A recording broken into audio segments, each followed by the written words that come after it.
Bonjour, nous voici de nouveau réunis pour une nouvelle émission de Face à Face. Aujourd'hui, j'avais envie de parler de quelque chose de très important, le cyberharcèlement. On va étudier ça, le cyberharcèlement, notamment pour les parents vis-à-vis des enfants qui le subissent, hein, parce que c'est quand même une cause, on le verra, assez grave qui monte en puissance du fait justement de l'explosion maintenant de tous ces outils, smartphones, tablettes, réseaux sociaux. Cyberharcèlement évidemment pour les adultes, et puis on verra comment tout ça s'est lié avec un autre développement croissant qui sont les fake news. On n'arrête pas de parler de fake news un peu partout. Et qui mieux que Nadine Touzeau, avec qui j'ai déjà fait une émission fantastique que je vous conseille de voir si vous ne l'avez pas vue. Tout savoir sur un inconnu, est-ce possible? Bonjour Nadine. Bonjour Sylvano, merci encore de m'inviter. Mais je t'en prie. Alors Nadine, le cyberharcèlement, on va commencer par les enfants, hein, bien sûr. En anglais, cyberbullying. Dans ton livre, ton dernier livre que tu as écrit, tu parles beaucoup de ça, hein, de cyberbullying. Donc c'est une forme assez récente de harcèlement. On la retrouve via des SMS, des réseaux sociaux, un peu partout, Twitter. Et la lutte aujourd'hui contre le harcèlement dans les écoles et les établissements de style collège et lycée constitue un enjeu éducatif majeur, hein. Parce que d'après les enquêtes effectuées, on peut estimer que 10% des écoliers et des collégiens rencontrent des problèmes de harcèlement et que plus de la moitié de ces 10% subissent un harcèlement qu'on peut qualifier de sévère à très sévère. Et donc, évidemment, il faut briser le silence là-dessus, puisque c'est un risque important auquel l'enfant n'a pas les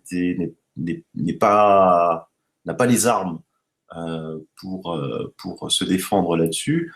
Et souvent, les parents ne s'aperçoivent pas que leur enfant est victime de cyberharcèlement, et surtout, ce dernier n'en parle pas comme ça assez aisément, hein.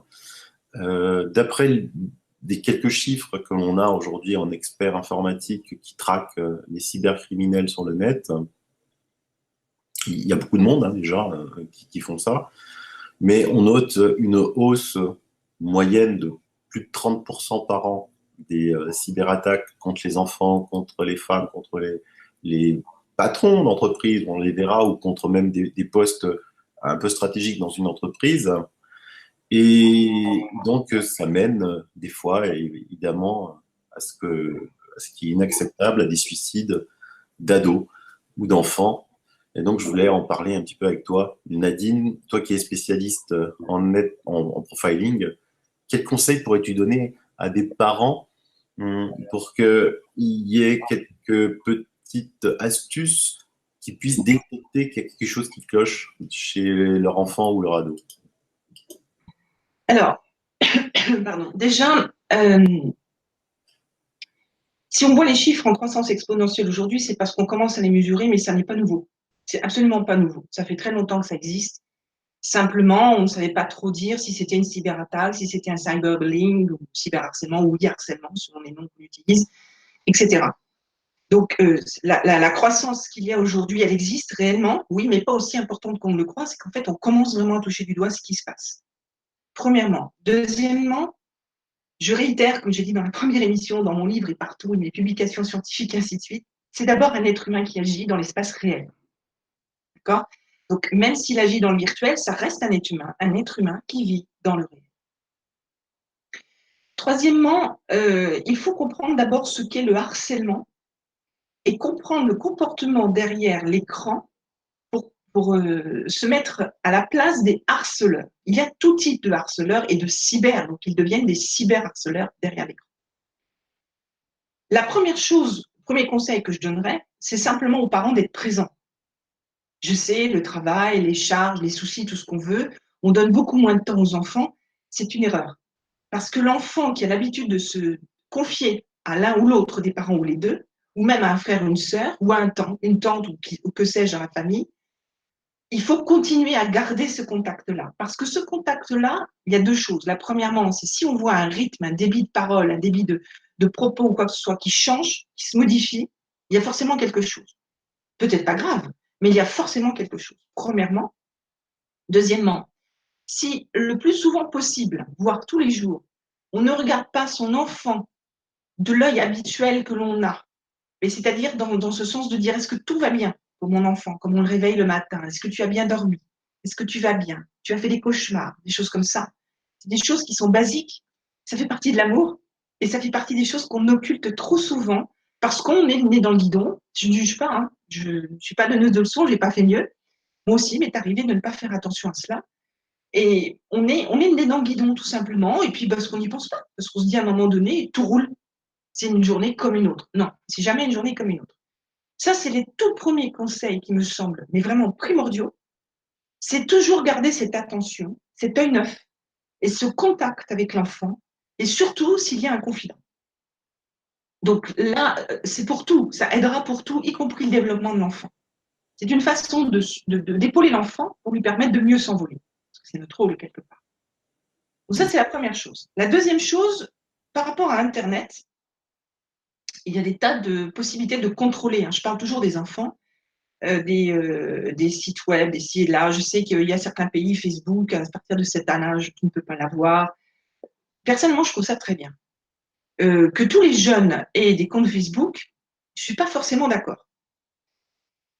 Après, qu'ils les aient, c'est bien, mais si le parent est derrière, s'il y a des contrôles derrière, si on fait attention à qui est ami, qui partage des posts, etc., et quel type de posts, et ainsi de suite. Donc, en fait, il faut une éducation de l'enfant pour l'autonomiser à se protéger. C'est ça le but. C'est pas de stopper ou d'interdire Internet, c'est pas possible. Ils sont nés avec. Ça sert à rien. Mais c'est de savoir permettre à l'enfant de se faire des armes, de grandir, d'évoluer à juste titre, pour se protéger par rapport à ce nouveau monde. Et les parents ne sont pas forcément bien formés là-dessus, parce qu'eux ne sont pas nés avec. Nous, on n'est pas nés avec. Moi, je suis dedans, c'est mon métier. Toi, tu es dedans, c'est ton métier, parce on a basculé dedans. Mais il y a très peu de gens qui sont vraiment formés à ça. Donc, les parents doivent aussi et se former et s'informer. Et c'est ce que j'explique aussi dans le livre, dans mon livre, le dernier. Donc, ça, c'est la première chose. À partir du moment où on connaît un univers, même si on ne le connaît pas bien, mais qu'on sait où on met les pieds, entre guillemets, ou qu'on voit comment ça se passe. Et même si nos enfants se disent, ouais, écoute, toi, t'es vieux, c'est bon, moi, je suis jeune, je sais faire, on a tous connu, hein, nous, on est des vieux rouleurs, je sais pas comment ils nous appellent, enfin bref, on prend cher. Disons, on va dire qu'on prend cher. Ok, d'accord, en attendant, on a l'expérience. C'est d'arriver à synchroniser tout ça sans supprimer l'outil, mais en le modérant. Parce que dans les cyberbillers, les victimes de cyberbullying, vous en avez qui vont encaisser et qui vont rien dire. Celui qui va basculer jusqu'au suicide, c'est qu'il n'en peut plus, qu'il ne supporte plus. Il y a des tas de raisons, en fait. Mais vous en avez d'autres qui encaissent et qui s'arment avec ça. C'est pas pour ça que c'est mieux. Parce que ça va ressortir un moment ou un autre plus tard. Donc, ces victimes-là ne sont pas comptabilisées. Il y en a beaucoup. Il y en a beaucoup aussi. Et ce qu'il faut comprendre aussi, c'est que dans le monde réel, vous allez, là, je vais dans la rue, là, si je vois une personne, on imagine, hein, parce qu'encore une fois, ça n'est pas du tout ma nature, et je dis des noms d'oiseaux vis-à-vis de cette personne que je connais ou que je ne connais pas, qu'importe. Il y aura quelques badauds, quelques témoins, qui vont entendre notre discussion, nos échanges houleux, et qui vont peut-être même interagir, mais en tout cas, ils vont entendre. Ils vont voir que c'est moi qui insulte la personne et que la personne est insultée par moi. Qu'est-ce qui va se passer? On va s'arranger entre nous, en discutant face-to-face. À un moment donné, peut-être que je finirai par me calmer, ou ça va en arriver au point, qu'importe. En tout cas, les choses vont prendre une autre tournure parce qu'on est face à face, on se voit, on se mesure en comportement. Et j'ai affaire à un être humain en face de moi, qui est l'être humain en question a affaire à un autre être humain. Très important ce que je dis. Et une fois que c'est retombé, quelle que soit l'issue de cette situation conflictuelle qui est un harcèlement dans l'espace réel, les gens vont rentrer chez eux, vont en parler un petit peu autour d'eux, et ça va vite retomber. Ça va rester à 1 ou 2%. Et la victime de harcèlement, Elle va garder ça en elle, soit ça passera, soit ça passera pas. Dans le virtuel, maintenant on va passer dans le virtuel. Je fais la même chose sur une photo, sur n'importe quoi. Et je traite la personne de tous les noms. Qu'est-ce qui va se passer? Derrière, il y a des gens qui vont dire « Oh ouais, t'as raison ». Donc le groupe va grossir. Ça va devenir exponentiel, premièrement. Deuxièmement, l'autre va se défendre, mais ne pourra pas se défendre. Parce qu'il y aura une telle masse en face de soi que ça ne marchera pas. Troisièmement, qu'est-ce qui va se passer? C'est que la victime va réagir dans toutes les phases de personnes qui subissent ce genre de situation, qui vont passer de la colère aux pleurs, au ah oui, c'est moi, ah non, c'est pas moi, mais qu'est-ce qui se passe? Oh, je m'en fous. Puis finalement, on va s'effondrer d'une façon ou d'une autre, tôt ou tard, jusqu'à éventuellement se suicider, mettre fin à ses jours. Mais cette masse-là qui a écrit va rester. Parce que ce qui est écrit sur Internet, la CNIL, tout ça, vous oubliez, hein, ils effacent que ce qu'ils veulent. On reprendra le cas de Tiziana Cantone, en partie adulte, qu'on a évoqué déjà dans l'ancienne émission, et d'autres encore. Même le mien, on peut le prendre. Ça reste à vie. Et là, le vrai problème de tout cela, c'est que la personne qui a acté le cyberbiller vis-à-vis d'une personne, bien souvent ne la connaît pas, mais alors pas du tout, ne l'a jamais rencontrée, ne sait pas qui elle est. C'est juste, elle a lu un truc, paf, c'est parti. Alors, il y a plein de raisons. Genre, je suis en colère, genre, je suis mal lunée, genre, je suis une mauvaise langue de nature, genre, je peux pas le blairer, genre, ah oui, c'est vrai. Il y a plein de raisons. On juge sur rien. Mais vraiment sur rien. Déjà, juger, c'est pas bon. Et en plus, sur rien. Comme je le disais dans mon ancienne émission, et je réitère, et je l'écris dans mon livre, vous n'êtes pas la personne, vous n'étiez pas là, donc taisez-vous. Taisez-vous. Il n'y a rien d'autre à dire. Que vous lisiez, que vous fassiez un peu votre opinion, vous la gardez pour vous. Premièrement. Deuxièmement, on a eu énormément de cas de gens qui se sont suicidés suite à cyberbullying. Les cyberharceleurs ont dit bah, pourquoi ils en sont arrivés jusque-là? Ce n'était qu'un jeu, ou quelque chose comme ça. C'est-à-dire que c'est d'avatar à avatar, et non plus d'être humain à être humain, parce qu'ils sont dans le virtuel. Ma théorie de l'avatarisation est en plein dedans. Cette théorie que j'ai développée là, tu sais que j'en ai développé beaucoup, rendu public 4 ou 5, j'ai un doute, parce que j'ai dit 5 l'autre fois, puis j'ai calculé 4, donc je ne sais plus. Je ne sais plus combien j'en ai rendu public, mais l'avatarisation est une de ces théories, étudiée aujourd'hui, pour comprendre ce comportement différenciant entre le réel et le virtuel, puisque ma famille de travaux est dans les différenciations comportementales entre le réel et le virtuel. Et derrière l'écran, je m'autorise énormément de choses. Et je m'autorise surtout à jouer. Je joue. J'ai envie de m'en prendre un dans la tronche et hop, je joue. Parce que je me sens valorisée, parce que ça m'amuse, parce que tout ça, c'est de l'ego. Hein. On est beaucoup liés dans l'ego. C'est pas très bon. Donc voilà, en gros, le cheminement entre le réel et le virtuel du cyberharcèlement, du harcèlement au cyberharcèlement, ce sont les mêmes êtres humains, mais attention, ceux qui agissent beaucoup dans le virtuel n'auront pas du tout la même franchise d'agir pareil dans le réel. Le comportement sera totalement différent parce qu'encore une fois, le corps, notre corps à nous, n'a pas les mêmes attitudes dans le monde réel que dans le monde virtuel. Selon les profils, selon les objectifs et ainsi de suite. Il ne faut pas dire, comme certains scientifiques, moi je n'approuve pas, des scientifiques, des cyberpsy, qui disent dès que tu es dans le virtuel, tu n'es plus le même. C'est faux. Je ne suis pas d'accord. Parce qu'on a vu des cas où les gens sont identiques. Simplement, ils utilisent le virtuel comme un outil. Donc, comme tout outil, ils l'utilisent que dans ce sens-là. Ou d'autres disent vos comportements se décuplent à 20% minimum et plus. Non, il y a 1 jusqu'à 100 et plus. C'est toujours pareil selon le profil, objectif, et ainsi de suite. Simplement, l'être humain dans le virtuel, dans sa façon d'agir, il va agir vraiment de façon totalement différente que dans le réel pour beaucoup de cas, surtout les cybercriminels. Parce qu'ils se sentent protégés derrière l'écran, tout simplement. Et plus la victime est appréhendable, et c'est là où il faut faire attention aussi, c'est parce qu'il y a des victimes types de cyberbillers comme de manipulateurs. La plupart du temps, ce sont des gens fragilisés, des gens assez néophytes, des gens qui sont plutôt, je dirais même naïfs sur certaines choses, plutôt des gentils, qui n'analysent pas assez, qui ne réfléchissent pas assez, qui ne sont pas parfois assez défendeurs, qui sont beaucoup dans l'amour aussi. Il y a des profils un petit peu types de ce genre de victimes de cyberbullying. Surtout fragilisés, c'est la première chose. C'est marrant, c'est un peu les mêmes victimes que des victimes des pervers narcissiques, là. Euh, alors, est-ce que c'est les mêmes types de victimes que les pervers narcissiques? Pas forcément, parce que le pervers narcissique, alors moi j'aime pas ce mot-là parce que c'est un peu un pléonasme. Je préfère la méthode américaine des manipulateurs.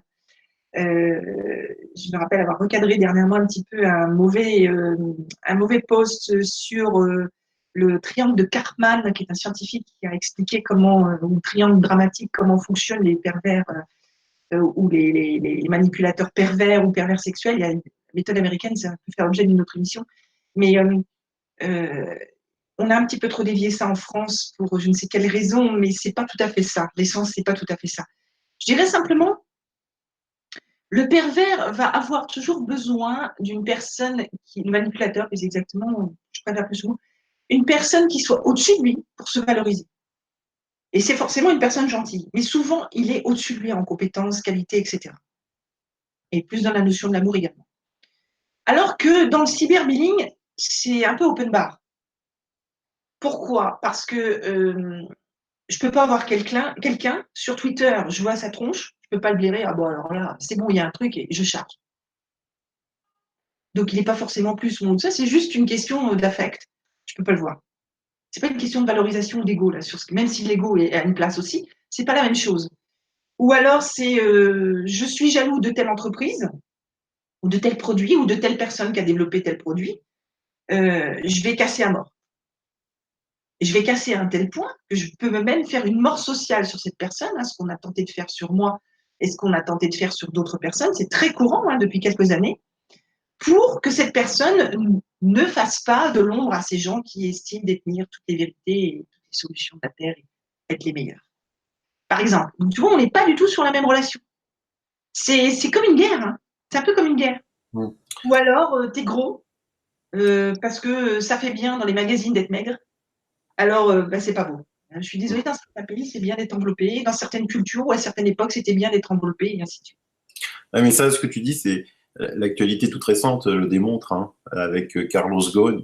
Alors c'est sûr qu'il n'a pas une tête, tu vois, du type sympa, jovial, à qui on a envie de faire des bisous. C'est impuissant, donc forcément, on le tue, quoi. On le tue.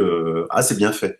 Donc ça, c'est aussi Alors, typiquement français, parce que celui qui gagne beaucoup est à abattre par rapport à l'autre. Moi, j'essaie juste de dire, purée, le Japon, c'est pire qu'une dictature, quoi. On imagine quelqu'un, père de famille, un mec sympa, qui aurait effectivement, on ne sait pas, hein, mais on va dire, a été soupçonné de détournement d'imposition.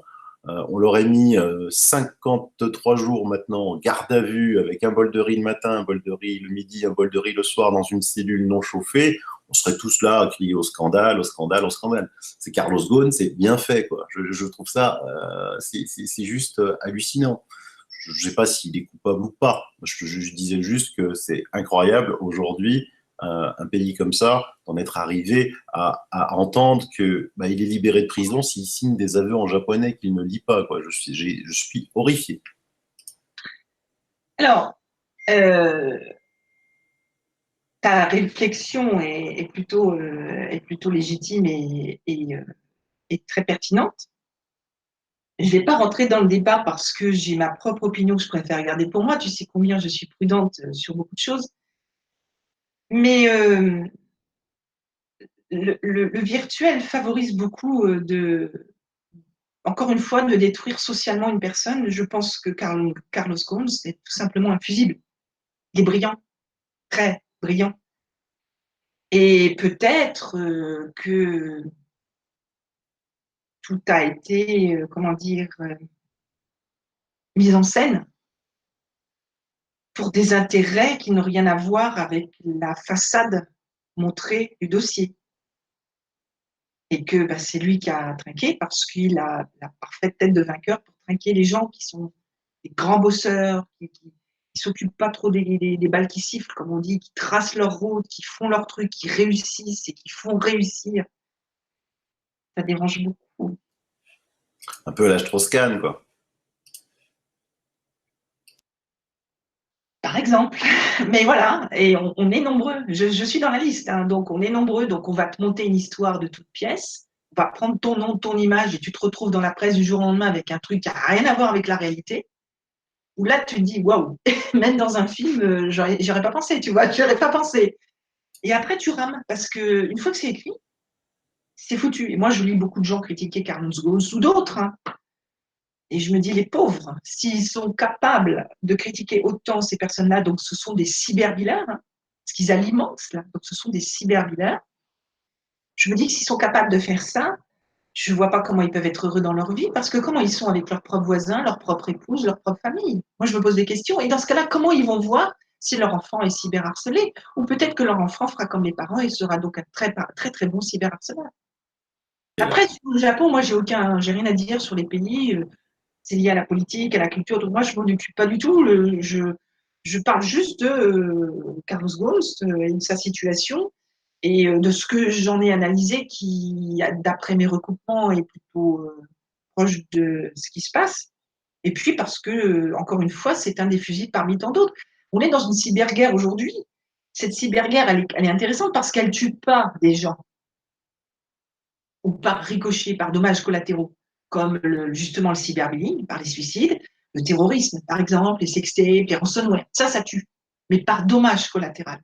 C'est-à-dire que parce qu'on ne supporte plus la situation ou parce qu'on doit tuer en passant par l'espace virtuel des gens au nom d'une idéologie, c'est là qu'on met. Il n'y a pas de scène de crime comme dans l'espace réel.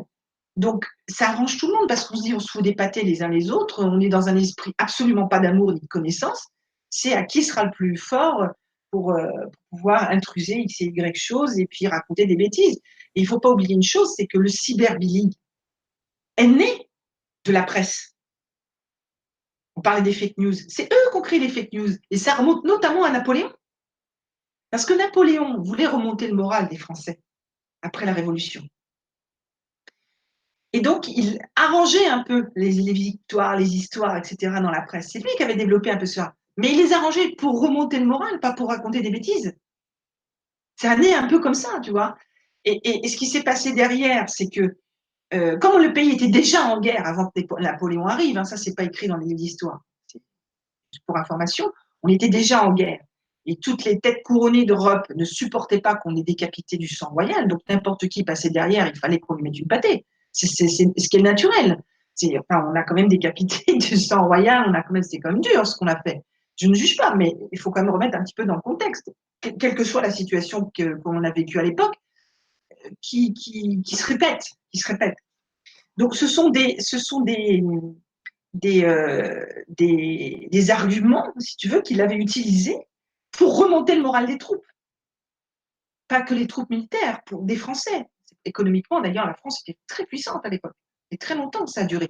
Les caisses n'étaient pas vides. À chaque fois que le directoire ou l'ancien régime le vidait, lui, il le renflouait derrière. C'était un économe, c'était un gestionnaire où il mettait les personnes qu'il fallait à ce niveau-là. Tout ça, on ne te le dit pas dans les livres d'histoire, mais c'est ce qui s'est passé. C'est là que ça a commencé. Donc, c'était une forme de fake news. Et la presse a créé la fake news en mentant. Ça fait des années qu'elle ment. Mais surtout depuis, je dirais, à peu près 5-6 ans, on le sent très, très bien. Elle ment énormément. Prends un truc, prends une histoire, égale cyberbullying. Parce qu'on dérange. Simplement parce qu'on dérange. Pour des intérêts X et Y, mais le seul fil conducteur, tu déranges. Point barre. Faut qu'on t'arrête. Et donc, les gens ne réfléchissent pas et ils sont là. Ah ouais, non, mais je ne vais pas travailler avec un tel parce que dans la presse, il y a écrit ça. OK. Ah ouais, non, mais c'est vraiment cette personne-là, finalement, elle est comme ça parce que dans la presse, il y a écrit ça. C'est d'une bêtise, mais. Et c'est pour ça que la presse l'a fait, c'est parce qu'ils savent que les gens sont tellement bêtes, ils ne réfléchissent pas, qu'ils se sont dit ça va marcher. Et ça a marché. Ça ne marche plus, hein, mais ça a marché. Et ça, c'est du pur cyberbullying. On est en plein dedans. Et Twitter est le réseau social du plus fort cyberbullying qui existe. J'ai jamais vu un ramassis d'insultes, de mensonges, de fake news, de tout ce que tu veux. J'ai jamais vu ça. Je l'ai analysé pendant un temps. Après, ça m'a tellement écœuré. Moi qui suis tellement dans l'humain, je me suis dit, mais comment on peut en arriver à dire, à écrire des choses aussi monumentales, d'une méchanceté? J'ai jamais vu ça. C'est vrai, tu as raison. On va reparler des fake news de Twitter et de ces réseaux. Mais pour terminer le sujet avec les enfants, les parents qui constatent justement après échange que leur enfant est cyberharcelé, quel conseil tu leur donnes? Il faut qu'ils fassent quoi? Alors, il y a plusieurs situations parce que déjà, si l'enfant arrive à parler, c'est déjà une bonne chose. Donc, il faut le faire parler au maximum. Et en le faisant parler, en restant calme. Ne surtout pas le critiquer, ne surtout pas le juger. Ça ne sert à rien. Il a fait avec ce qu'il avait. Un enfant découvre. On découvre toute notre vie, mais on est moins armé, enfant, forcément, par rapport à certaines choses. Et plus il a une nature, je dirais, dans un contexte, un cocon familial qui est plutôt sain, et plus il sera facilement manipulable par ces cyberdealers. Donc, il faut le laisser parler. Il faut rentrer dans des questions de détails. Mais attention, il y a un moment pour les poser. Ça ne se pose pas de but en blanc. Il faut laisser parler et rebondir sur certains pardon, et rebondir sur certains mots. Si on détecte un mot, ne pas hésiter à utiliser le silence et à dire derrière, tu m'as dit cela, est-ce que tu peux me donner des détails? C'est un peu la technique du viol. Hein. C'est un peu ce genre de technique du viol. C'est on fait et puis pas hésiter aussi à faire dessiner, à faire écrire l'enfant. Est-ce que tu veux pas parler, tu écris parce qu'il y a le VACO. Il y en a qui sont plus visuels, d'autres plus auditifs. Il y en a qui parleront plus, d'autres qui écriront plus. Lui acheter un journal intime et puis lui dire derrière, est-ce que tu veux bien que je lise ton journal intime? Souvent, ils diront non. Derrière. D'accord. Alors, est-ce que tu penses que tu pourrais me lire quelques passages du journal intime? Essayer de dealer, de négocier et d'avoir des informations. Le plus important, c'est d'avoir des informations. Ensuite, c'est tout de suite appeler les forces de l'ordre, bien évidemment. Alors, ils ne sont pas tous formés là-dessus. Il faut arrêter de les critiquer. Moi, j'entends beaucoup de gens qui critiquent, qui disent que ça va à la benne, comme les procureurs, les dossiers de procureurs, tout ce qui est cyberattaque, etc. Oui, ils ne sont pas formés. Il n'y en a pas beaucoup qui sont formés. Ça commence à venir, ça commence très en retard par rapport à des gens comme moi qui connaissent bien le sujet ou dans d'autres pays. Et en France, c'est comme ça. Donc, il faut insister, il faut contacter des gens qui connaissent vraiment ce métier. Il y en a beaucoup qui parlent, il n'y en a pas beaucoup qui le connaissent vraiment. Il faut être prudent, hein, tu connais la musique. Et il faut vraiment les contacter. Mais il faut déposer une plainte. Il faut le faire. Et il faut bien expliquer tous les détails que vous pouvez avoir et venir avec l'enfant. Parce que les forces de l'ordre, par contre, sont formées à questionner. Donc, eux pourront détecter des choses que les parents n'ont pas détectées. Et puis, l'enfant peut peut-être plus parler à une personne des forces de l'ordre qu'aux parents par honte, par peur, par plein de choses. Donc, c'est pour ça qu'il n'y a pas toujours le confident, en fait. C'est pour ça qu'il faut créer ce confident substitut pour obtenir des informations. Parce que plus on les obtient, plus on arrivera à l'objectif. Mais surtout, ne pas lâcher l'affaire sans faire de pression. C'est toujours pareil, cette notion de contact. Quel que soit le temps que ça prenne, ne pas hésiter à l'emmener dans un endroit qu'il aime, cet enfant. Je ne sais pas si on discute mieux autour après avoir fait 10 tours de manège, je dis n'importe quoi, ou manger 3 glaces, ou je ne sais pas. Il ne faut pas hésiter. Et puis prendre le temps, il faut être patient. Ce n'est pas parce que vous n'avez pas l'information tout de suite que le contact n'est pas créé. Il faut être patient. Il faut s'acharner à passer plus de temps avec cet enfant-là et l'observer. Et puis quand vous le voyez sur Internet un peu trop souvent, n'hésitez pas à dire, tu peux me montrer ce que tu regardes, j'aimerais bien voir. Puis vous prenez votre téléphone et tiens, regarde, t'as vu, moi j'ai vu cette vidéo, t'en as pas une toi par hasard? Regardez un peu comme ça. Si vous voyez de toute façon l'enfant qui va moins sur Internet, c'est quelque chose qui ne va pas.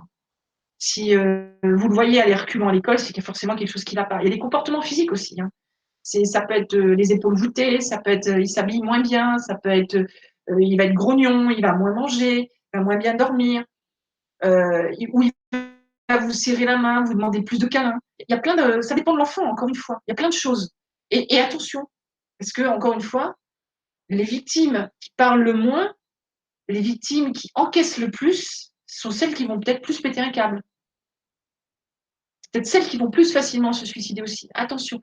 Dans les conflits, parce que c'est une forme de conflit et qu'on reçoit comme ça, le silence est encore plus important. Le silence, c'est un dialogue. Hein. L'échange. C'est une communication non verbale, mais c'est une communication. N'oublions pas que la communication non verbale est à 70-80%, selon des chercheurs, bien plus importante que la verbale. Donc attention à ça. Le silence est très important. Alors maintenant, on va passer, après les enfants, aux adultes. Hein, parce qu'il y a aussi des adultes qui sont concernés par le cyberbullying, par le cyberharcèlement, et notamment par du cyberharcèlement de type qu'on appelle sexuel. comme tu l'as évoqué tout d'un coup dans le cas de cette Italienne. Là, la personne qui est victime de ça, qu'est-ce qu'elle doit faire? Parce que c'est un petit peu plus gênant pour un adulte d'aller voir peut-être la police pour dire, bah, regarde, il y a des images porno de moi qui sont diffusées sur le net. Mais je pense qu'il faut le faire tout de suite, non? Ouais, alors bon, de toute façon, il faut toujours faire tout de suite. J'ai travaillé sur des sextapes, j'ai jamais vu les vidéos. J'ai juste remonté l'IP et c'est tout, hein. On n'est pas obligé de regarder la vidéo. Alors, dans certains cas, oui. Sur des affaires criminelles, sur des affaires de viol, on est obligé de les regarder. Donc, bon, malheureusement, c'est des contraintes métiers. Et comme je te l'ai dit, je bascule plus dans la partie économique maintenant. D'ailleurs, je suis, hein, c'est pas je bascule, c'est je suis. Je suis un petit peu encore sur la partie sécuritaire, mais je veux plus travailler dans ces trucs-là. Et concrètement, oui, il faut quand même porter plainte. Bien sûr que c'est pas évident, que c'est pas une honte, mais vous n'êtes pas tout seul. Les gens qui ont fait ça, mais de toute façon, la première chose à faire, c'est de pas le faire. La première chose à faire, c'est ça. Et c'est quand si vous envoyez des photos intimes à vos petits amis, d'abord vous écrivez que ça reste entre le couple, ça reste dans le couple. Vous demandez à ce qu'elles soient détruites. Vous ne les laissez pas sur quelque support que ce soit. Et photos ou vidéos, hein. Et le fait de l'écrire déjà juridiquement, bah, elle l'a écrit, il l'a écrit. Déjà juridiquement, ça donne un poids. Ensuite, bah, évitez tout simplement de le faire. Encore une fois, ça ne veut pas dire qu'il ne faut pas le faire. La sexualité de chacun, on la vit comme on veut, on la vit comme on le ressent. Mais c'est pas. Il faut être sûr de la personne. Il faut être sûr de la personne. C'est surtout ça. Aujourd'hui, c'est très facile de donner son intimité. On le fait de façon plus aisée il y a quelques années d'ailleurs. Les jeunes ont tendance à montrer même leur intimité sur des photos envers leurs compagnons ou les personnes qui viennent juste de rencontrer. Sur des, comment dire, tu vois, ils se font des photos dans des poses un peu suggestives, avec des sous-vêtements, surtout les femmes, alors qu'elles ont à peine rencontré la personne qui l'a vue emmitouflée jusqu'au cou, tu vois. Et ça, c'est déjà une incitation sur des profils qui sont pas très bienveillants à un risque de cyberbullying derrière. Parce que qu'est-ce qu'ils vont en faire de ces photos? Il faut vraiment être sûr de la personne, il faut être prudent. Donc, on offre son intimité par photo, on offre le sexe intime aussi par photo. Il faut être sûr de la personne. Pour faire ce genre de choses, il faut être prudent. Et ça, c'est aussi une chose que les parents peuvent éduquer aux enfants. Enfin, sûr de la personne, tu citais le cas de l'Italienne, elle vivait le grand amour, il a tout filmé, et puis voilà, quoi. Mais ils se sont séparés. C'est Oui, c'est Diana ça. Cantone. C'est Diana Cantone, ils étaient séparés. Et en fait, elle a fait une vidéo que certains ont jugée, là encore une fois, euh, en disant ouais, elle avait qu'à pas le faire ici là, on fait tous des bêtises. Si on essaie en sachant tout, on ferait pas de bêtises, mais la vie serait fortement ennuyeuse. Le but, c'est qu'est-ce qu'on a accompli de la naissance à notre mort. Et l'idée, c'est de l'accomplir en bien et en grandissant. Donc, on apprend chaque jour, hein. Et heureusement. Donc, elle a fait une bêtise, elle a fait une bêtise. On ne va pas la juger comme ça, la vitam aeternam, parce qu'elle a fait quelque chose qu'elle pensait faire en vase clos. C'était un joke, hein, c'était une blague. Donc, après ce qui lui est arrivé, que ça s'est retrouvé en effet sur des sites porno, sur d'autres boîtes mail d'autres personnes et ainsi de suite, où tout le monde la reconnaissait dans la rue.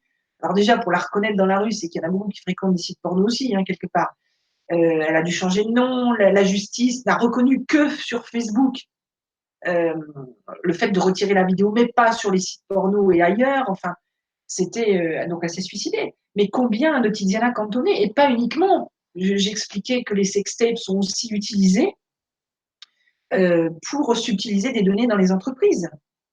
C'est qu'on va s'amuser à alpaguer des jeunes sur Facebook. Là, c'est beaucoup Facebook. Ou les Snapchat ou les trucs comme ça. Enfin, on va beaucoup les alpaguer, les célibataires, pareil, les filles, elles envoient des photos dénudées et ainsi de suite. Et en fait, ce sont des mecs derrière qui vont tenter de subtiliser de l'argent ou des données dans une entreprise. Et pour éviter que la vidéo ne soit publiée. Il y a plein de cas comme ça. En fait, la criminalité dans l'espace réel est rarement, elle est plutôt, on va dire, pyramidale. Dans l'espace virtuel, elle est transversale, c'est-à-dire qu'on va toucher à tout. Alors que dans le réel, non, rarement. On fait un meurtre, on fait un meurtre, on peut faire un cas, c'est faire un meurtre parce qu'on va tuer quelqu'un sur place, on a décidé de tuer, mais on va pas jumper comme ça en faisant du ransomware et du cyberharcèlement, et ainsi de suite, dans le même, la même scène de crime, entre guillemets. On va passer à toutes ces étapes-là, ça devient quand même beaucoup plus grave. Alors que dans le virtuel, c'est open bar. C'est un milieu transversal, donc tout est bon et les synergies ne sont que dans les objectifs. Il n'y a pas de notion de territoire comme dans l'espace réel. Donc le cyberbullying, c'est pareil. La sextape, c'est pareil. C'est qu'en fait, tout est bon à partir du moment où on va dire derrière, tu fais pas ça, moi je ferai ça. Et là, on rentre dans le harcèlement. Puisque tu ne veux pas me payer, je mets la vidéo sur YouTube de ta sextape. Là, on rentre dans du cyberbullying. Parce que l'autre, il va flipper derrière, il va dire, mais tu me harcèles là, tu me mets dans une situation où non, moi je ne veux pas. C'est moi, ma personne, je ne te donne pas l'autorisation, je m'en fous, je l'ai, je le ferai. C'est ça, donnant. Quel conseil tu leur donnes à ceux qui sont victimes de ça? Bah déjà, c'est ce que je disais tout à l'heure, de ne pas le faire. C'est d'être sûr de la personne avec qui on le fait. Alors, on ne peut jamais être sûr à 100%, hein, il y a des fois des divorces et ainsi de suite. De bien l'écrire à l'origine, je veux bien te les envoyer, mais tu vois, je l'écris, ça reste entre toi et moi, je ne veux le voir divulguer nulle part, sous peine de poursuite judiciaire. Il faut Non, mais carrément l'écrire. non, ça, c'est Arrêtez de vous divulguer comme ça, de vous mettre à nu partout, mais même pour tout sur la toile. Je mange un steak, je suis à tel endroit, etc. Oh, on se fout. je suis d'accord avec toi, évidemment. Mais pour ceux à qui c'est arrivé ou cela arrive, parce que comme tu dis, personne ne va sur les sites porno, mais bizarrement, la consultation 1 heure, je crois, des sites porno est équivalente à 1 mois de Facebook, Twitter réunis, quoi. Donc, tu vois, c'est loin, loin, loin devant. Je veux dire qu'il y a un problème de sexualité en France dans les couples, hein. Et ça vaut les choses dans ce cas-là.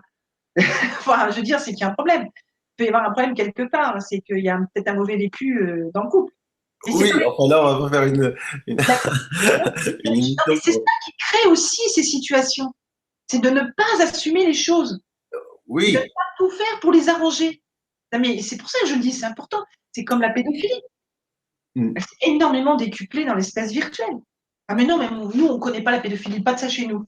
Bon. ouais, ouais, ça c'est, Donc, en il faut effet. aussi porter plainte. Mm. Pareil, il faut porter plainte, même si il y en a très peu qui aboutissent, voire zéro, hein.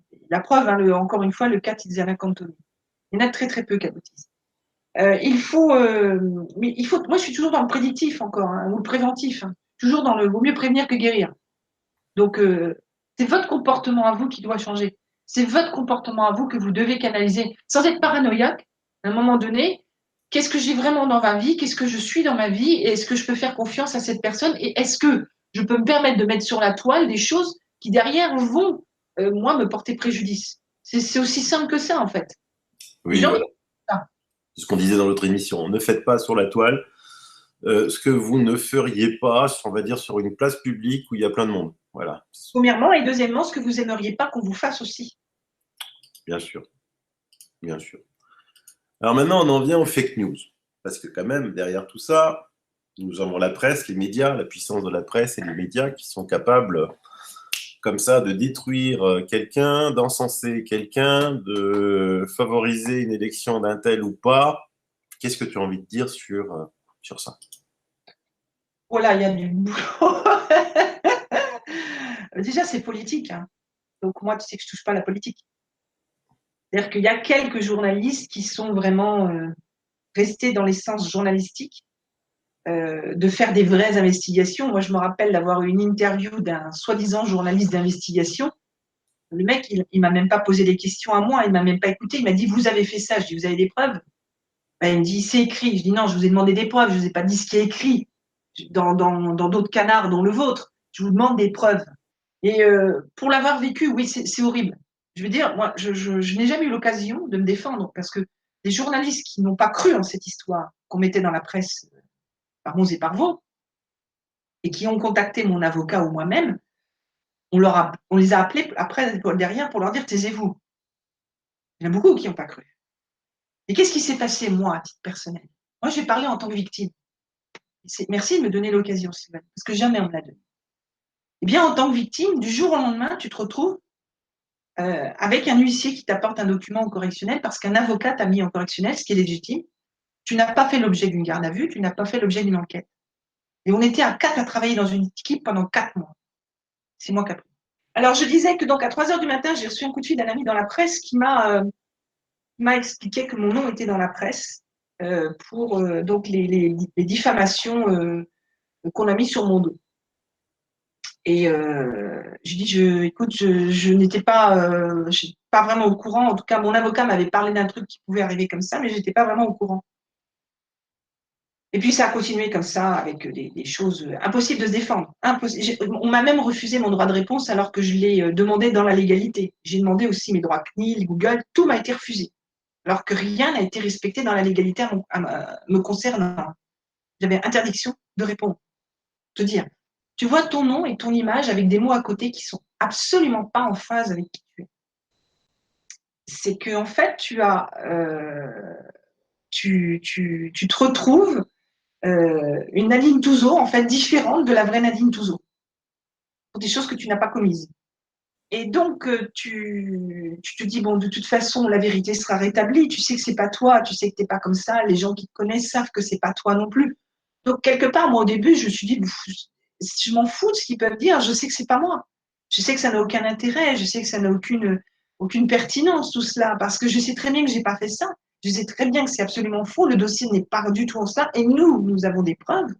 Notre équipe a trouvé des preuves de beaucoup d'autres choses qui sont totalement différentes de ce que le dossier, qui était très confidentiel, est signé comme confidentiel et dont l'avocat qui m'a attaqué devait rentrer dans ce dossier, n'est jamais voulu. D'ailleurs, il m'insultait plutôt qu'autre chose du reste. Il a insulté, je l'ai entendu au téléphone, il m'insultait au téléphone avec son ami et client, qui était mon client.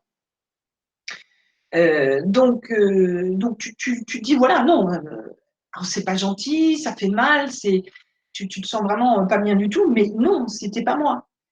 Et cette vérité ne se rétablissait pas. Donc tu vois tes enfants souffrir, tu vois tes amis souffrir, tu reçois plein de messages de part et d'autre, des gentils, des pas gentils, des questionnements. Tu vois des forums remplis de on va te buter, t'es une salope, t'es une ordure, t'as profité de parents qui ont déjà perdu un enfant, alors qu'il y a toutes les preuves qu'au contraire, je les ai épaulés, aidés, H24, 7 jours sur 7, alors que j'enterrais 2 membres de ma famille en 2 mois et demi. Jamais, jamais ils n'ont eu à pâtir de cela. J'étais professionnelle, j'avais d'autres dossiers en cours, il n'y a eu aucun problème. Enfin bref, c'est tout le contraire en fait, absolument tout le contraire. Et là, tu te dis, waouh, tu dis, bon, ok, c'est des gros malades, quoi. C'est juste des gros malades. Et puis après, tu as d'autres gens qui se renseignent sur qui tu étais, parce que j'étais une illustre inconnue, et tant mieux, c'était très bien à cette époque-là. Et non, ça ne s'est pas passé comme ça. Tu te retrouves avec des tas de questionnements, puis des gens qui finissent par dire, bon, on sait ce qui t'est arrivé, on sait pourquoi ça t'est arrivé, et on est là. Et là, ça commence à aller un petit peu mieux, parce que je ne peux pas te dire toute l'histoire, parce qu'elle est beaucoup plus moche que ça encore. Mais je suis encore en vie. Voilà ce que je peux dire. Je suis encore en vie. Parce que j'ai eu des heures difficiles, des heures noires, des heures où il fallait presque raser les murs. Et mes enfants ont souffert. Parce que moi, que je souffre, c'est une chose. Mes amis, ça me fait mal aussi. Mes enfants qui ont déjà perdu leur papa il y a 17 ans, ça, donc à l'époque, c'était moins que ça, si tu veux, je ne pardonnerai jamais. Je pardonnerai jamais. Jamais, jamais, jamais, jamais. Parce que eux, ils étaient pour rien. Et ce cyberbullying que l'on fait quand on attaque des gens comme ça, c'est la famille entière qu'on attaque. Avec tous les amis, c'est tout le monde qui prend cher. Où on met des choses qui sont horribles. Et après, il y a des doutes qui s'installent. Pourquoi? Parce que des gens qui nous manquent de confiance, pour X, Y raison. J'ai perdu des amis. J'ai perdu un très bon ami. Parce que sa femme le querellait. Alors que lui, il me faisait complètement confiance. Il savait qui j'étais. Mais elle était entre deux. Je dis, mon ami, je m'en vais. Pour la paix de ton couple. Une très longue amitié. Comme des jumeaux tous les deux. Très longue amitié. Un ami médecin. Et j'en ai gagné d'autres.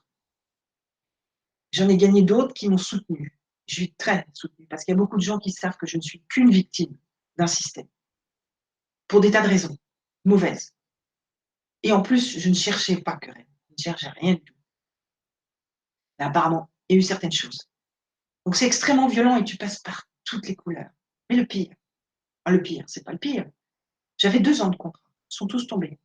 C'est eux qui ont passé des coups de fil pour que ça tombe. Et puis après, quand tu veux travailler, les gens, ils lisent la presse et ils sont dans le doute. Toujours ce doute. On y va ou on n'y va pas. Alors tu as ceux qui croient en toi. Ils disent, on sait qui elle est, on connaît sa réputation. Elle est hyper droite, elle est verte. Ceux du milieu comprendront ce que ça veut dire, le mot vert. Je dirais même vert de chez vert. C'est exactement le mot qu'on m'a dit. Ils comprendront exactement ce que ça veut dire. Elle n'a jamais rien fait quoi que ce soit de ce qu'on peut dire. C'est pas du tout ce genre de femme. Et nous, on bosse avec elle. Donc ceux-là, ça marche. Et ça marche bien. Et eux gagnent sur d'autres en longueur d'avance. Et les autres doutent. Et ce doute qui s'est installé, c'est le doute qui a été créé volontairement par tout ce système pour tenter de détruire une personne. Et on est très nombreux. Et quand tu es au début de ce truc-là, les gens, ils croient à la presse. Les gens, ils se disent, oui, c'est vraiment ce qui s'est passé, c'est vraiment, la personne, elle est vraiment comme ça. Aujourd'hui, moi, depuis quelque temps, je vois beaucoup de gens, j'entends beaucoup de gens qui disent, ouais, tu sais, la télé, il y a beaucoup de mensonges. Ouais, tu sais, la presse écrite, il y a beaucoup de mensonges. Je dis, ah, c'est bien, ils commencent à réfléchir. Et ils cherchent cette vérité. Il faut faire attention parce que quand on commence à chercher la vérité, les cadavres sortent. C'est obligé. Et ça, c'est pas bon. Et on le voit, hein, il y a beaucoup d'affaires en ce moment. On voit des trucs là, comme ça qui sortent. Je sais pas si tu as remarqué, il y a beaucoup de choses qui sortent aujourd'hui. Il faut être très prudent parce que la vérité sort toujours, quoi qu'on fasse, quoi qu'on dise. Il vaut mieux d'ailleurs dire une vérité que de créer des mensonges, parce que c'est encore pire. Et il faut résister à cela. Ça, c'est mon seul et unique conseil, c'est résister. Et pourtant, crois-moi, plus d'une fois, j'ai voulu lâcher prise. Et je suis très bien entourée. Et je remercie infiniment, infiniment, tous mes proches, mon compagnon, mes enfants, toutes les personnes qui, dans ma vie, sont avec moi et me soutiennent. Ça, je les remercie, parce que sans eux, je n'aurais pas tenu. Partenaire professionnel aussi. Voilà. Ça, c'est la première histoire. Voilà ce qu'on vit. Moi, je peux te dire mon expérience. Cette expérience-là est partagée par énormément de gens. Je te jure, tu passes par toutes les couleurs, jusqu'à t'enfermer chez toi, plus vouloir sortir, jusqu'à douter de qui tu es, jusqu'à te dire, bon, écoute, c'est bon, je change de pays, ou je change de nom, ou je change de... Et après, à un moment donné, je me suis dit non. Ça aussi, je vais l'assumer. Parce que ceux qui m'ont fait du mal, ceux qui ont voulu me détruire, s'ils l'ont fait, c'est parce que je suis plus forte et meilleure qu'eux. Donc, je résisterai. Et la vérité se rétablira un jour. C'est un conseil que je peux dire. Après toutes ces années à avoir bagarré. Merci de ce témoignage, Nadine. Merci d'avoir permis de le faire, surtout. Mais je t'en prie, puisque certainement ça aidera d'autres gens qui sont victimes de ce genre de comportement à trouver de la force dans tes propos. Et aujourd'hui, on le voit bien que tu as raison, hein, les gens commencent à prendre conscience que la presse, c'est pas parce que c'est écrit dans la presse, d'ailleurs moi je le dis toujours, abonnez-vous, prenez votre smartphone et prenez les notifications, prenez, je sais pas moi, BFM, LCI, tout, vous les prenez tous. Et vous allez voir que quand une info va tomber, vous allez recevoir les mêmes notifications quasiment mot par mot partout. Il y a 2 organes de presse au monde, Reuters et l'AFP, qui donnent les infos, qui donnent le là, et les autres répètent comme des perroquets. Alors évidemment, pas tous, hein, tu as des journalistes exceptionnels, des journalistes d'investigation courageux, comme Élise Lucet, avec ses émissions Cache Investigation. Et là aussi, on sent une pression phénoménale pour supprimer ces émissions envoyées spéciales, Cache Investigation. La presse indépendante, on la voit aussi, c'est toujours elle qui sort les affaires. Mediapart, Canard enchaîné, on sort beaucoup. Mais aujourd'hui, quelle affaire est sortie par des BFM, par des LCI? Quasiment aucune. France Info, ça sert à rien d'écouter ces trucs-là. Ah non, même sur France Info, il y a une rubrique tous les matins anti-fake news. Alors, souvent, évidemment, ils ont raison, puisqu'ils prennent toujours des exemples un peu olé olé. Mais par exemple, l'émission de ce matin sur France Info anti-fake news, elle était totalement fausse, totalement ridicule, quoi. Alors, c'est intéressant ce que tu dis, parce qu'en effet, c'est ça, c'est qu'ils se sont rendus compte qu'il y a tellement de... Parce qu'il y a quand même des chiffres que j'ai lus, hein, c'est que... Alors, j'ai plus en mémoire, mais je crois qu'on est à peu près autour de 30% de perte de presse en France, hein, je crois, quelque chose comme ça, hein, tout confondu. Et pas de, je parle pas de crédibilité, je parle simplement d'écoute ou de business ou tout ce que tu veux. C'est beaucoup, hein, c'est quand même beaucoup. Et puis, donc, ils ont créé, en effet, il y a certaines émissions, certaines, pas émissions, certaines ou chaînes TV ou radio qui ont créé des des trucs pour faire le contrepoids en parlant en effet de fake news. Ben, c'est un peu comme le site Wax Bookster, où il y a beaucoup d'erreurs. C'est faux. Encore une fois, c'est faux. Tout ça, ça a été créé. Alors, Wax Bookster a été créé à l'origine pour dire en effet des vraies fake news, mais maintenant, il y a aussi des fausses fake news. Donc, non. Donc, c'est très difficile d'avoir des vraies informations aujourd'hui. Et je pense que le mieux, c'est d'aller vraiment vers la personne et puis de se dire derrière, est-ce qu'on a des faits? Il y a toujours quelqu'un qui s'est trouvé un jour dans cette place-là. Et c'est pas parce qu'il est minoritaire, qu'il y a une minorité de gens qui vont dire certaines choses qu'ils ont tort. C'est faux. C'est soyons prudents sur toutes les informations. On prend, et quand on a des métiers comme le mien, on peut analyser, on peut profiler, on peut faire plein de choses. Donc derrière, on peut avoir un certain discernement. Tu m'as demandé dernièrement sur une personne certaines choses. Rappelle-toi ce que je t'ai dit. Et puis, bah, le temps m'a donné raison, si tu te rappelles bien, sans la citer. Allô? Tout à fait. Oui, oui, je m'en souviens très Voilà. bien. Donc, eh bien, voilà, on était en plein dedans et elle s'est fait piéger, tout simplement. Eh bien, regarde ce qui est écrit dans les réseaux sociaux et tout, c'est tout le contraire. Et même dans la presse, ça a été manipulé. Alors que non. Et elle va morfler, cette personne-là, malheureusement, psychologiquement, elle va avoir mal parce que ça fait complètement un effet inverse, volontaire, pour détruire un contexte, pour ne pas le citer.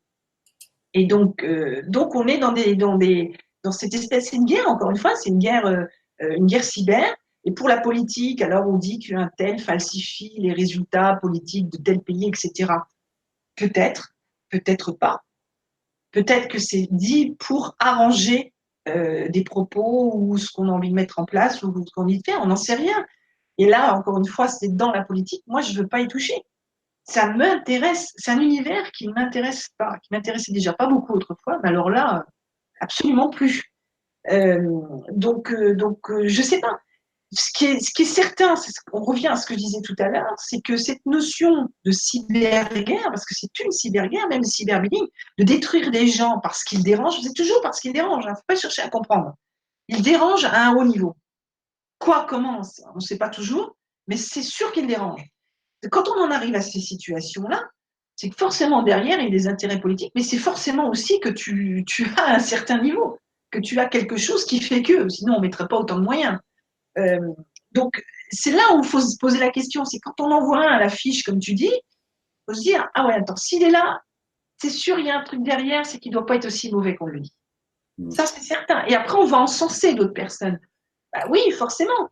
Donc, les incidences aussi de cette presse, c'est qu'aujourd'hui, tu vois, la promotion de mon livre, il n'y a pas de journalistes qui le font en France. Des journalistes dits classiques, hein, dans le cas. On ne va pas faire la promotion de mon livre pour les mêmes raisons. Donc, dans ce cas-là, quelle est l'information vis-à-vis du peuple?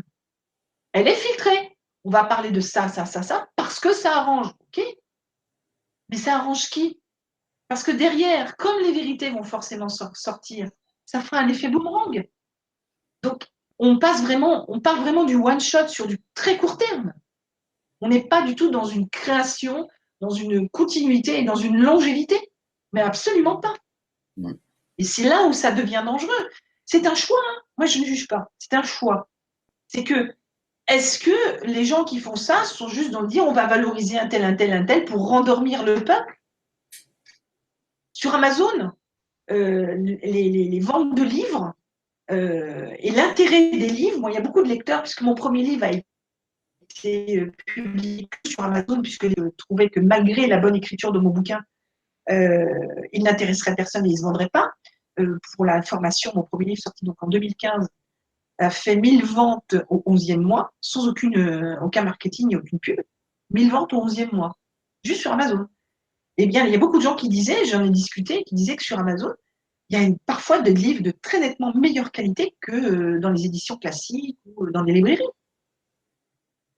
Donc, on en est là aujourd'hui. Donc, ça veut dire qu'on atrophie la culture, on atrophie le savoir, on atrophie la liberté, on atrophie la créativité, on atrophie tout ce qui peut permettre de faire avancer, même par la critique. C'est pas de valider ce qui va être écrit ou quoi que ce soit, c'est on choisit parce que tu es dans un lobby, uniquement dans un lobby, Et moi, mon métier n'a pas droit au lobby.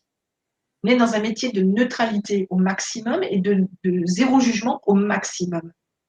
Donc, de fait, on ne peut pas être accoquiné à un lobby. Donc, comment on fait? À part des gens comme toi, Sylvain. C'est clair, c'est clair.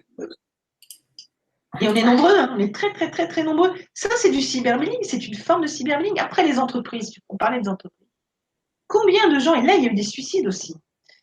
Pareil, des gens qui font peut-être plus de chiffre d'affaires que d'autres, qui ont une cuisine meilleure, qui ont une innovation meilleure, qui peuvent se la faire piquer d'ailleurs par des intrusions de collaborateurs dans l'entreprise, qui vont voler des données, des R&D ou tout ce que tu veux, des contrats parfois signés. J'ai vu ça dans des dossiers sur lesquels j'ai travaillé, des contrats signés de millions qui n'ont jamais abouti alors qu'ils étaient complètement finis juridiquement et qui ont été perdus. Bien sûr, j'ai vu ça et le gars ne pouvait pas vraiment se retourner contre. J'ai vu ça, hein, c'est quand même grave. Hein. Et là, on est de la criminalité et cybercriminalité, propriété intellectuelle, etc., de l'entreprise, sur une personne qui était aussi une huile dans la région sur laquelle je travaillais, chef d'entreprise et également une personne connue. Et c'est beaucoup pour détruire les entreprises.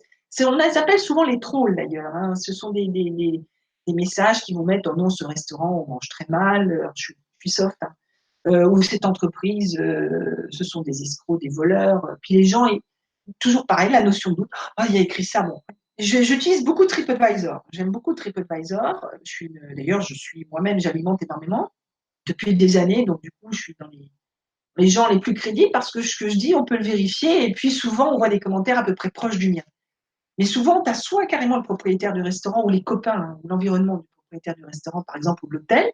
Et des gens jaloux qui vont écrire des faux commentaires. Donc, ce qu'il faut, c'est en lire beaucoup. Et bien savoir lire. C'est-à-dire qu'on va voir, on va sentir si c'est un mensonge ou pas. Alors, peut-être pas tout le temps, mais globalement, on va y arriver. Donc là, pareil, il faut prendre son temps. Toujours pareil, la notion de preuve, entre guillemets, ou de fait, comme vous voulez. C'est toujours ce côté factuel. Les gens oublient trop ce factuel. On a dit, donc c'est vrai. Donne-moi des preuves. Donne-moi des preuves. C'est aussi simple que ça. Restons sur des choses concrètes et basiques. Sortons de ce flux d'informations de droite et de gauche où on n'arrive plus à faire la part des choses et qui vont créer des situations comme le cyberbullying. Donc, toujours pareil. Réfléchissons, soyons plus posés, plus analytiques et de se dire derrière à qui on a affaire. Est-ce que cet établissement est vraiment comme ça? N'hésitons pas à aller voir aussi. Parfois, il suffit de passer devant et de se rendre compte que non, c'est pas ça. C'est plein de choses comme ça qui font que… Et moi, j'ai vu des chaînes d'entreprise qui alors vont investir dans les sociétés de e-réputation. Je l'ai fait moi-même. Hein. Alors, je peux te dire, ça ne sert à rien ou à rien, à pas grand-chose. Pourquoi? Parce que si derrière, pour revenir sur la presse, elle met des algorithmes pour rester en top sur Google après X années, il faut se poser la question, pourquoi il y a certaines presses qui ont toujours au top après X années? C'est forcément algorithmique. C'est forcément algorithmique. Surtout quand toi, tu as beaucoup de presse derrière, on parle de toi. C'est illégal. C'est illégal. Un jour, on pourra le prouver. Pour le moment, on ne peut pas. Mais c'est algorithmique. Parce que toute la presse ne le fait pas. Toutes les presses. Ça, c'est un premier point pour donner cet exemple-là. En fait, c'est que s'occuper des sociétés en e-réputation pour nettoyer.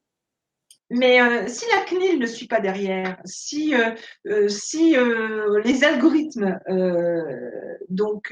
divers et variés qui ne sont pas donc un effet naturel de référencement ne suivent pas derrière, à quoi ça sert? À quoi ça sert? Si on nettoie pas les trolls, à quoi ça sert? Si on ne modifie pas sa communication, parce que là aussi c'est pareil, on se fait parfois des bâtons pour se battre aussi dans l'entreprise, c'est qu'on va donner des informations sur Internet comme on donne dans le réel, alors qui vont permettre justement de développer soit des fake news, soit des cyberbullying et d'autres choses. Créer aussi une ransomware, par exemple, ou la sexter pour voler des données dans l'entreprise après, et ainsi de suite. Et tout ça, cette cybercriminalité-là, on ne parle que de l'humain. Il n'y a pas de malware, il n'y a pas de logiciel, c'est que de l'humain. C'est que de l'humain. Ces fameux 63% que Deloitte vient de sortir dans un rapport d'analyse, ils ne sont que du fait que de l'humain. Maladresse et malveillance. 63%. Les cyberattaques sont que de l'humain. C'est tout nouveau. Et, oui. Et souvent, on a des machines uniquement qui gèrent que les problèmes techniques, les virus informatiques, alors que souvent, c'est par l'humain que ça passe. Il en faut. Et c'est pas qu'il n'en faut pas. Oui. ça ne suffit pas, et surtout, c'est de plus en plus ingénieux, et ça ne peut pas répondre à tout. Ça, c'est juste pas possible. Eh bien, Nadine, moi, je te remercie. C'était une super émission. On reviendra vers toi pour que tu nous expliques le fameux triangle là dont tu avais Les parlé. manipulateurs, c'est sur les. Ah oui, je peux vous parler des manipulateurs. Hein, on fera une émission sur les manipulateurs pervers narcissiques. Ça sera pas mal. Là, on fait une émission assez courte comme ça. J'espère que plein de gens la regarderont. Ça fera du bien. Et je te dis à bientôt. À très bientôt. Bonsoir à tous et merci Sylvano. Ciao, ciao. À bientôt. Au revoir tout le monde.